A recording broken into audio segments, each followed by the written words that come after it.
Bonjour à tous, je m'appelle Camille Baldini, je suis comportementaliste, éducateur canin et félin dans le Vaucluse et je me déplace à domicile pour vous aider au quotidien avec votre chien ou votre chat. La première des questions à se poser si vous souhaitez adopter un animal de compagnie, c'est déjà de mettre à plat les raisons qui font qu'aujourd'hui vous avez envie d'avoir cet animal. Est-ce que c'est quelque chose qui a été réfléchi depuis longtemps? Est-ce que c'est quelque chose qui a été décidé, discuté en famille? Ou est-ce que vous souhaitez simplement répondre à la demande de votre enfant récente qui vous demande d'avoir un chien à la maison? Ou est-ce que vous suivez le conseil d'une de vos voisines qui vous a conseillé d'avoir un chien pour garder à la maison?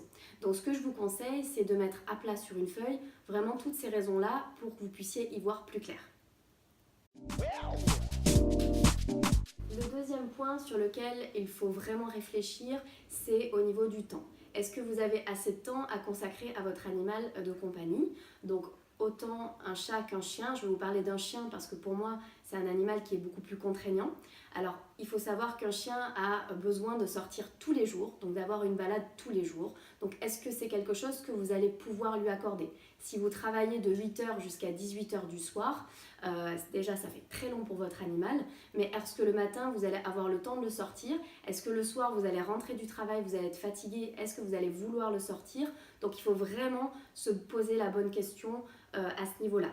Si vous souhaitez adopter un chiot, c'est un animal, un petit animal qui va vous demander énormément de temps, de patience, d'investissement parce qu'il va falloir tout lui apprendre, que ce soit l'éducation, que ce soit l'apprentissage de la propreté, lui apprendre à rester seul, ça vous demandera beaucoup de temps et lui apprendre la vie, l'emmener voir un petit peu du monde, voir d'autres animaux. Donc il faudra énormément de temps aussi à lui consacrer. Le troisième point qui est très important, c'est l'argent.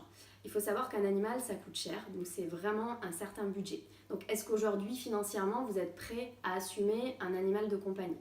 Lors de l'adoption, vous allez avoir des frais qui sont les frais d'identification, les frais de vaccination et éventuellement les frais de stérilisation.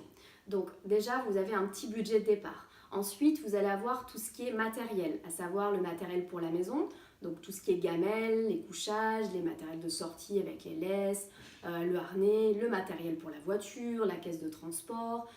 Vous avez aussi un gros poste qui est l'alimentation, les petites friandises, les jouets dans la maison. Donc il y a quand même plusieurs postes de dépenses pour un animal. Au niveau de la santé, tous les ans, vous avez une visite vétérinaire à réaliser avec des vaccins. Et puis il faut aussi faire face aux imprévus de santé. Votre animal peut être malade ou peut avoir un accident. Il y a aussi le poste vacances, puisque si vous partez en vacances avec votre animal, il y aura quelques petits suppléments au niveau des hébergements, pas tout le temps mais souvent. Donc il faut prévoir un budget qui va être un peu plus important. Et si vous souhaitez le laisser en pension, il faut aussi prévoir ce budget-là. Donc de manière générale, il y a quand même plusieurs postes de dépenses et il faut que vous fassiez une petite liste pour voir si aujourd'hui vous pouvez subvenir à tout ça.